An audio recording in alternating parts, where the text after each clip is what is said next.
of our studio audience. Welcome to Sex Box. We're going to tackle those tricky questions. It'll be honest. It was just one big massive challenge, and never again, because I nearly passed out. Funny. I'd like to ask, if I may, what kind of sex you had in it. And for some viewers, possibly uncomfortable. Did you have anal sex? As in a television first, our couples and a panel of experts hold a grown-up conversation about sex.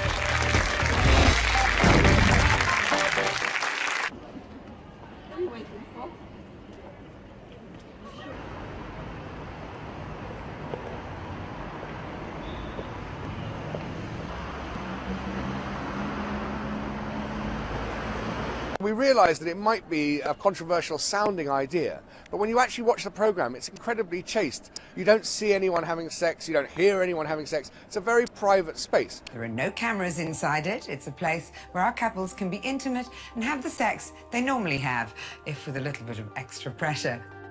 They've all volunteered to take part and are free to leave the sex box at any time. In just a few moments, this couple will enter the box and then discuss what they got up to with me and our panel. They certainly know a thing or two about the subject, as between them...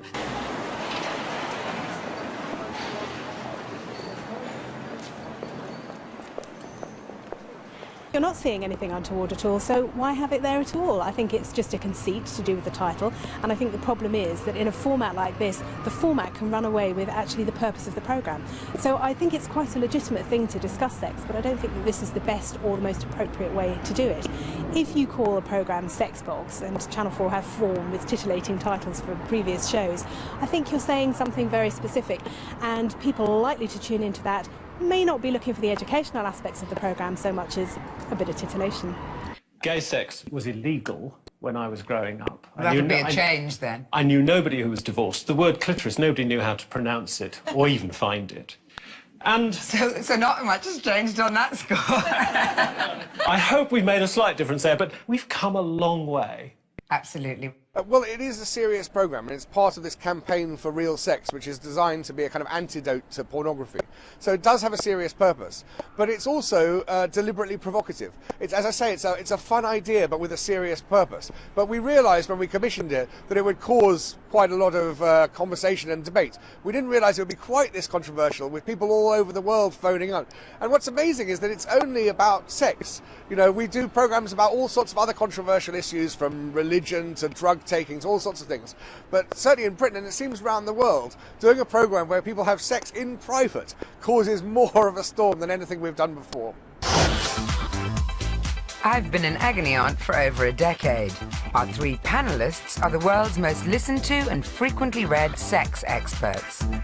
We tend to rewrite things in our heads.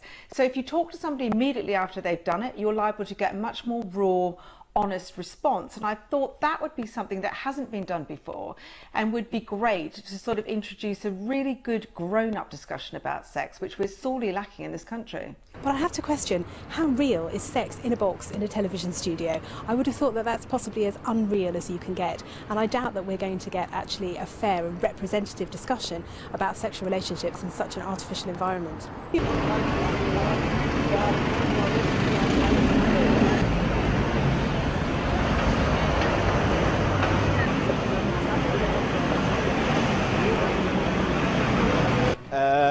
Shocking.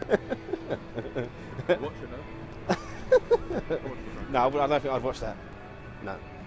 I do agree that it's a bit too much, but I probably would actually tune in and at least watch the first episode.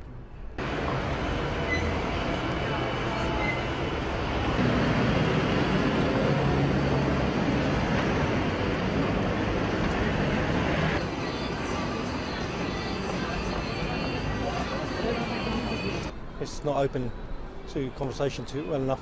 If you share it with your kids early enough, you'll be able to not have that problem.